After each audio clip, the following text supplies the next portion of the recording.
ఏమంటున్నారు ఫాదర్? ఈ ఫాదర్ అబద్ధం చెప్తున్నారా? అవును, సత్య పెరిగేది నా ఆశ్రమంలో. కానీ ఈ ఫాదర్ వచ్చి సత్యకు సంబంధించిన ఫైల్ అడిగి తీసుకున్నారు.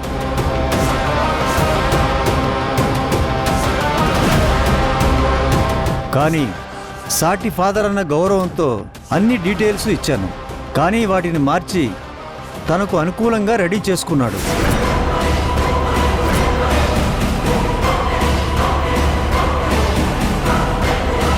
నాకు అనుమానం వచ్చి ఎంక్వైరీ చేస్తే ఇలా మీ ఇంట్లో జరుగుతుందని తెలుసుకొని ఒక ఆడబిడ్డకి అన్యాయం జరగకూడదని నేనొచ్చానమ్మా. ఈ ఫాదర్ ఎవరు? ఎప్పుడు చూసినట్టు కూడా గుర్తులేదు. అంటే నన్ను కాపాడడానికి భ్రమరాంబ పంపించుంటుందా?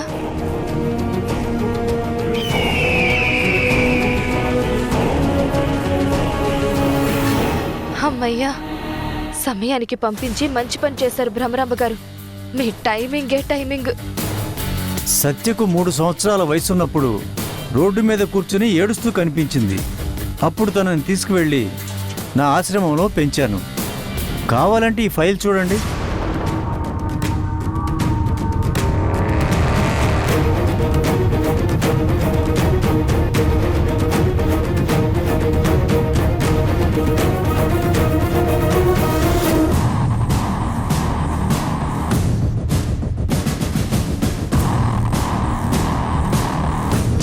అబద్ధం.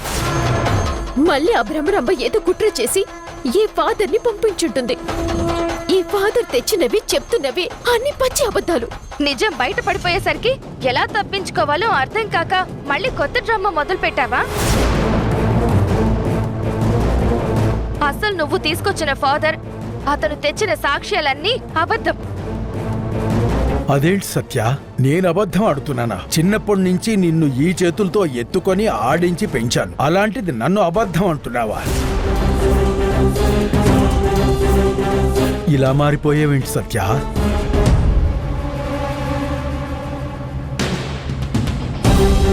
ఆపండి ఫాదర్.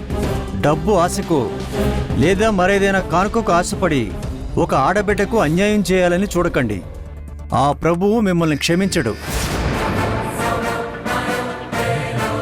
అమాయకుడైన నిజాయితీపరుడైన ఫాదర్ని ఏమైనంటే బాగోదు.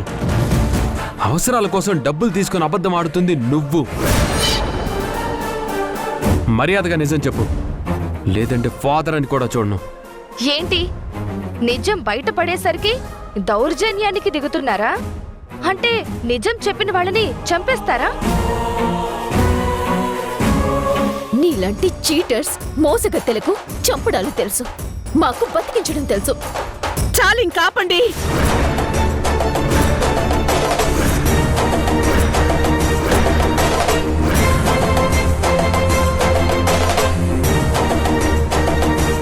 ఇంకాపండి.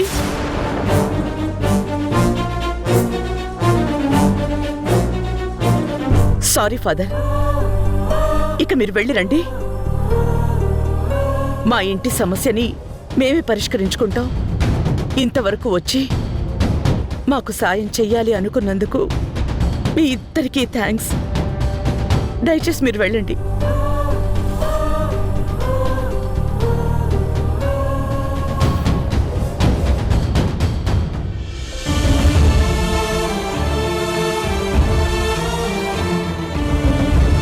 నన్ను క్షమించు రాధా. మన దగ్గర నిజం ఉన్నా దాన్ని ఒప్పించలేకపోయాను. డబ్బుకి అమ్ముడుపోయే మనుషులున్నంత వరకు నిజానికి సంకెళ్ళు తప్పవు. కానీ ఏదో ఒక రోజు ఆ సంకెళ్ళు తెంచుకొని నిజం అందరి ముందు వచ్చి నిలబడుతుంది. God bless you.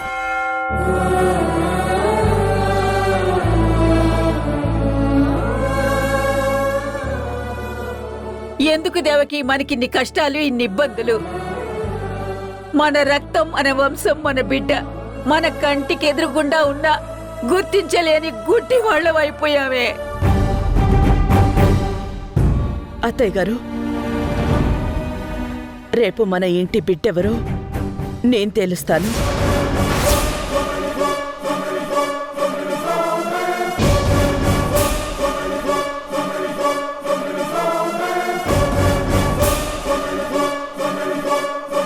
అంతవరకు అందరూ ప్రశాంతంగా ఉండండి. ఎలా దేవకి? ఏం చేస్తావు? ఎలా తెలుసుకుంటావు రేపటికి? ఇప్పుడేం చెప్పలేనండి, కానీ రేపటికి తేలిపోతుంది ఎవరు నిజమో ఎవరు అబద్ధమో. దేవకి, అమ్మా,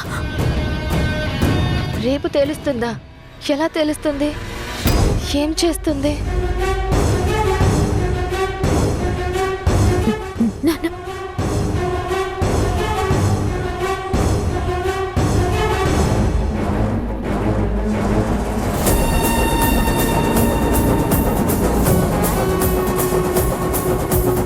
నేనే నిజమైన గాయత్రినైనప్పుడు, న్యాయం మనవైపున్నప్పుడు రేపు ఎలాంటి పరీక్ష పెట్టినా నేనే గెలుస్తాను.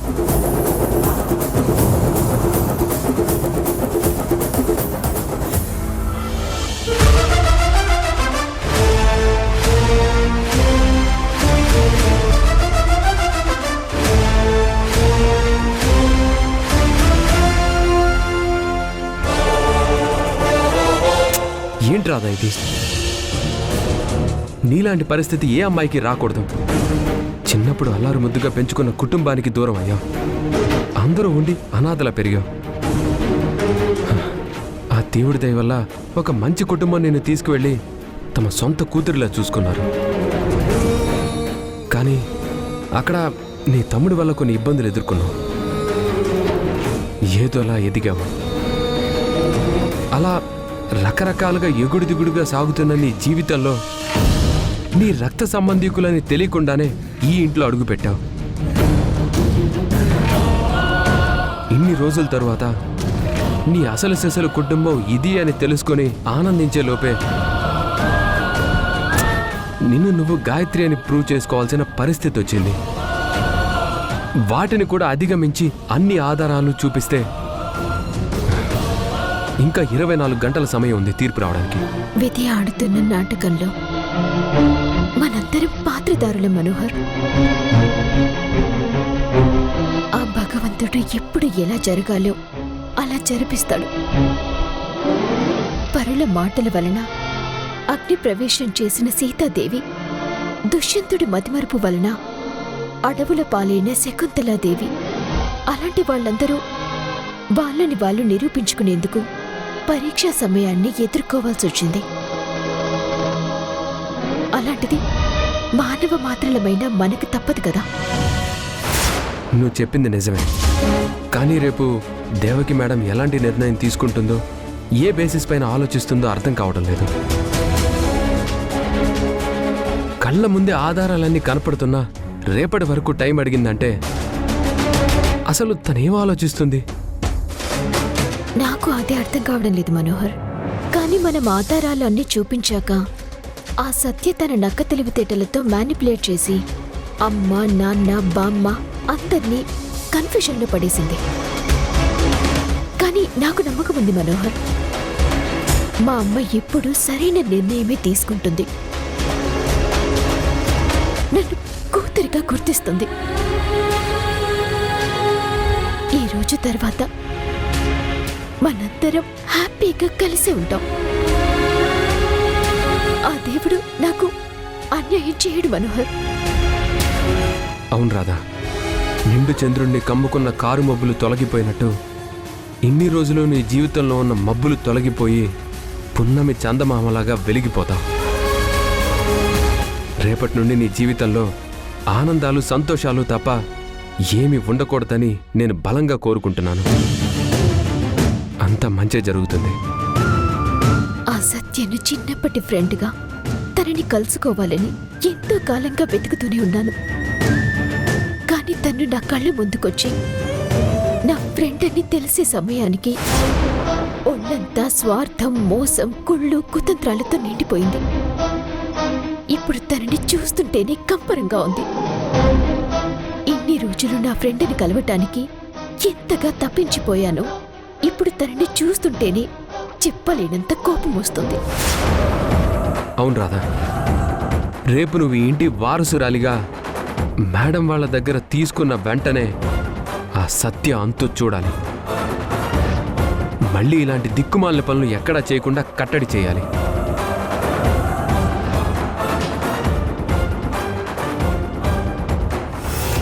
మేడం, ఈ రాధ ఎంత షాక్ ఇచ్చింది. తనే నిజమైన గాయత్రిని అంటూ ఉన్న ఆధారాలతో నిరూపించేసరికి నాకేం అర్థం కావడం లేదు. కానీ ఏదో ఒకటి చెప్పి కన్ఫ్యూజ్ చేసి అందర్నీ అయోమయంలో పెట్టి రేపటికి వాయిదా వేయగలిగాను.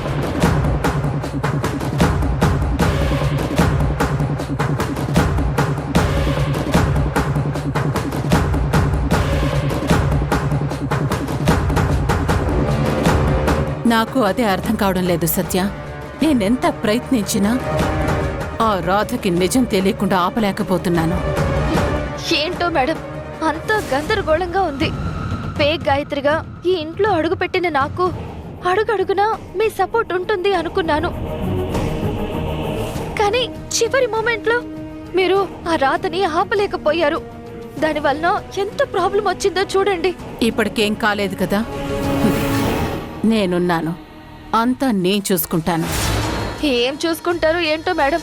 రేపు ఆ దేవకి ఎలాంటి నిర్ణయం తీసుకుంటుందో, ఏం ఆలోచిస్తుందో అర్థం కావడం లేదు. ఆ దేవకి మనసులో ఏముందో తెలుసుకోకుండా మనం ఏం ప్లాన్ వేయగలం, ఏం చెయ్యగలం? ఆలోచిస్తూ ఉంటే టెన్షన్ పెరిగిపోతుంది మేడం. మీరు నిన్న ఆ రాధని అడ్డుకునుంటే నేను ఈ పాటికి ఎండీనైపోయేదాన్ని. మనల్ని అప్పుడు ఎవరు ఏమీ చేయలేకపోయేవారు. చేసిన పొరపాటుని మళ్ళీ మళ్ళీ చెప్పి నా చేతకానితనాన్ని హేళన చేస్తున్నావా? అయ్యో, హేళన కాదు మేడం. రేపు గనక నేను అబద్ధపు గాయత్రిని అని బయటపడితే నా వెనుకుండి ఇదంతా నడిపించింది మీరని తెలిసిపోతుంది. అప్పుడు ఆ దేవకి రాధలు ఇద్దరూ కలిసి మీ మీద పడిపోతారు. ఒకరికొకరు ఎంప్లాయ్ బాస్ లాగా ఉన్నప్పుడే మనం తట్టుకోలేకపోయాం. ఇప్పుడు తల్లి కూతుళ్ళుగా కలిసి వస్తే మనం ఎలా ఎదుర్కొంటాం? అప్పుడు మనమిద్దరం రిస్కులో పడి ఏమీ చెయ్యలేని వాళ్ళలో మిగిలిపోతాం. అంటే ఏంటి నీ ఉద్దేశం? రేపు నువ్వు ఫేక్ గాయత్రివని తెలియగానే నా పేరు బయట పెట్టి నువ్వు తప్పించుకోవాలని చూస్తున్నావా? నన్ను బెదిరించి బ్లాక్మెయిల్ చేద్దాం అనుకుంటున్నావా? అసలేమనుకుంటున్నావు నా గురించి? అయ్యో మేడం, నేను దొరికిపోయాక నేను నిజం చెప్పడం ఏంటి? వాళ్లే నా చేత నిజం కక్కిస్తారు. ఒక్కసారి నిజం బయటకొచ్చాక మిమ్మల్ని బెదిరించి బ్లాక్మెయిల్ చేస్తే నాకేమొస్తుంది? రేపు నిజం బయటపడితే జరగబోయే సంఘటనల గురించి చెప్తున్నాను. ఇక్కడ రేపేం జరుగుతుందో అన్న భయంతో చచ్చిపోతున్నాను మేడం. మీరే ఏదో ఒకటి ఆలోచించండి. అదో ఆలోచించే కదా చివరి నిమిషంలో ఇంకొక ఫాదర్ని సెట్ చేసి పంపించాను. అతను రావడం వల్లే కదా నువ్వీరోజు తప్పించుకున్నావు.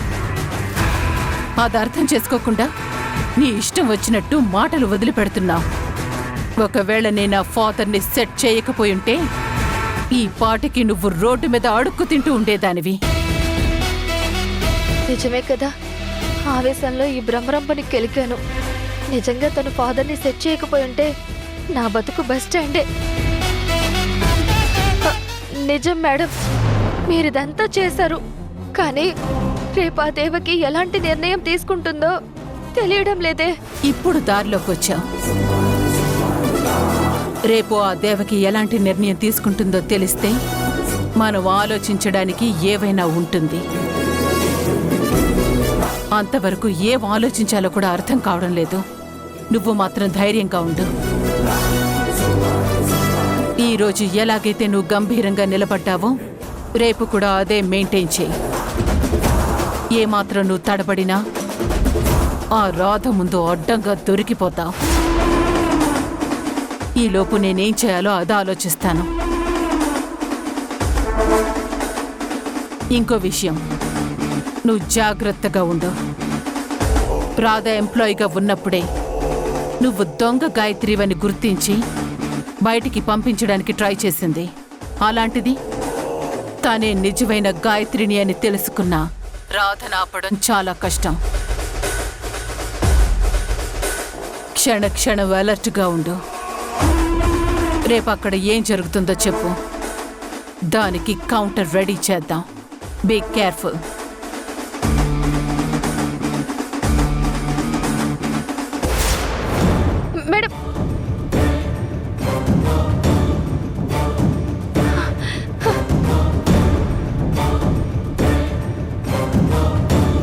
రాధా తను అనుకున్న పని చేసి నిజమైన గాయత్రిని కనుక్కుంది.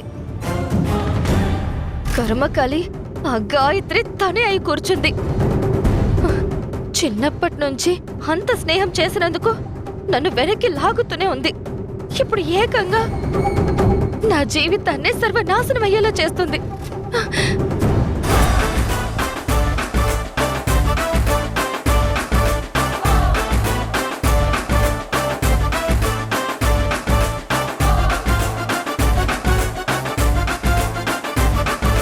ఏంటి మాధవి, బిల్డింగ్ కట్టడానికి ఇంజనీర్ ఆలోచించినట్టు అంతలా ఆలోచిస్తున్నావు?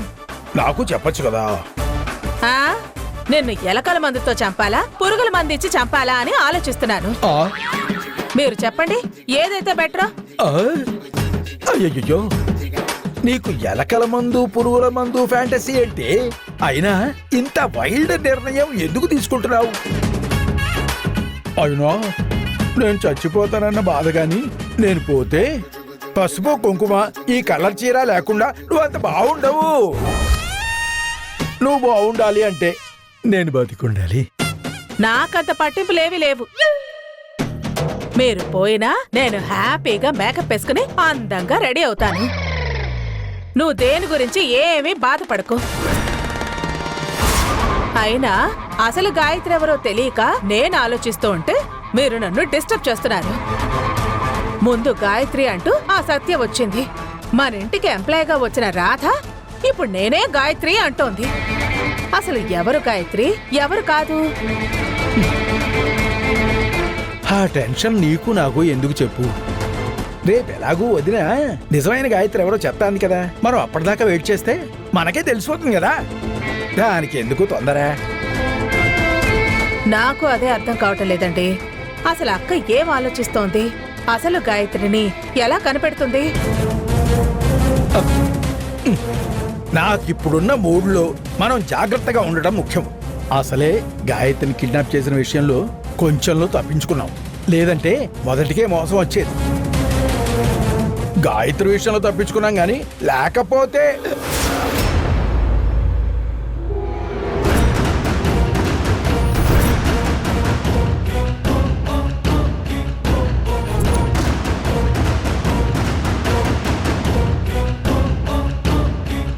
గాయత్రి విషయంలో తప్పించుకున్నారా? ఏం చేశావు? ఏం చేద్దామనుకుంటున్నావు? నేను తప్పించుకోవడం కాదమ్మా, గాయత్రి కిడ్నాప్ అయింది కదా, పాపం తను ఎలా తప్పించుకుందో, ఎవరు కిడ్నాప్ చేశారో, అసలు ఇంట్లో ఏం జరుగుతుందో తెలియక ఏదైనా జరిగితే మనం ఎలా తప్పించుకోవాలా అని మాట్లాడుకుంటున్నామమ్మా. ఆ రాధ నటిస్తుంది. తనతో జాగ్రత్తగా ఉండాలి. దాన్ని చూస్తుంటే చాలా ప్రమాదకరమైన వ్యక్తిలా అనిపిస్తుంది. అవును అత్తయ్య గారు, ఆ రాధ చాలా డేంజర్. మనమే జాగ్రత్తగా ఉండాలి. అవును అత్తయ్య గారు, రేపు అక్క ఎవరు నిజమైన గాయత్రి అని చెప్తానంది కదా, ఎలా చెప్తుంది? కన్న తల్లికి తెలుస్తుంది ఎవరు తన బిడ్డ అని. అదేనే కన్న తల్లి యొక్క గొప్పతనం. అయినా దేవకి ఏదో ఆలోచించే ఉంటుంది. ఖచ్చితంగా ఇప్పుడున్న గాయత్రినే మన గాయత్రి. నా నమ్మకం ఎప్పుడూ తప్పు కాదు. రేపు నిజమైన గాయత్రి మన గాయత్రి అని తెలిసిన మరుక్షణం ఆ రాధ పరిస్థితి ఏమవుతుందో చూడండి. దాన్ని మాత్రం వదిలిపెట్టే సమస్యే లేదు.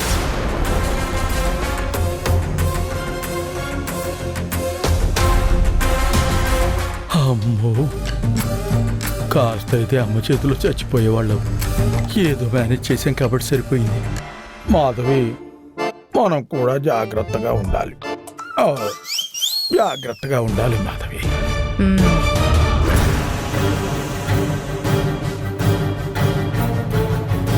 సత్య చిన్నప్పటి నుంచి ఆశ్రమంలో ఈ ఫాదర్ దగ్గర ఉందంటే ఖచ్చితంగా మన గాయత్రి అయ్యే అవకాశం లేదు. అందుకే ఈ రాధే మీ అమ్మాయి. సత్య పెరిగింది నా ఆశ్రమంలో, కానీ ఈ ఫాదర్ వచ్చి సత్యకు సంబంధించిన ఫైల్ అడిగి తీసుకున్నారు. సాటి ఫాదర్ అన్న గౌరవంతో అన్ని డీటెయిల్స్ ఇచ్చాను, కానీ వాటిని మార్చి తనకు అనుకూలంగా రెడీ చేసుకున్నాడు.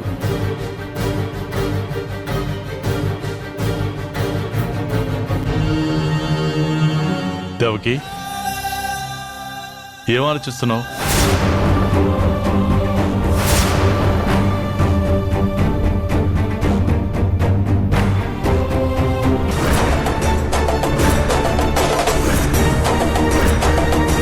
కళ్ళెదురుగా కనిపిస్తున్న ఈ ఇద్దరిలో ఒకరు నా కూతురు అని నా మనసు ఎంతగానో చెప్తోంది. అందుకు తగిన సాక్ష్యాధారాలు కావాలని నా కూతుళ్ళు అంటున్న వీళ్ళిద్దరికీ DNA టెస్ట్ చేయించాలనుకుంటున్నాను.